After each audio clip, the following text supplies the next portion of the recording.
Okay, so I want to help you to make better decisions and more strategic moves in life. And the way that I'm going to try and do this is by looking at the everyday.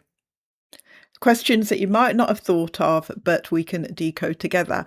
For example, why do so many people get hooked on programs like Deal or No Deal or Love Island, say?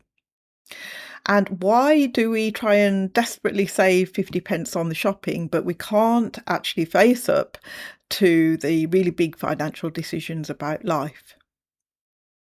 Also, I'm going to be thinking about change and the sort of incremental change that we hardly notice, but then it suddenly dawns on us. So, for example, I wanted to buy some bananas during the week, and I noticed that you can only buy these in a pre-packed bunch of 6 bananas or 7 bananas or something. So you can't buy fruit and veg generally by weight, and that's just crept in. What does it mean?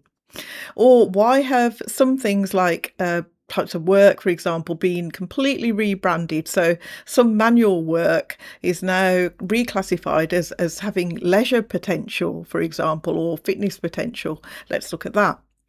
So that's just to give you a flavour of some of the things that run through my mind. I'm also a progressive, pragmatic type of person. So with that in mind, I might start looking at things like hypocrisy, propaganda, what's going on in the world from this sort of psychological perspective as it affects us and the way that we make decisions.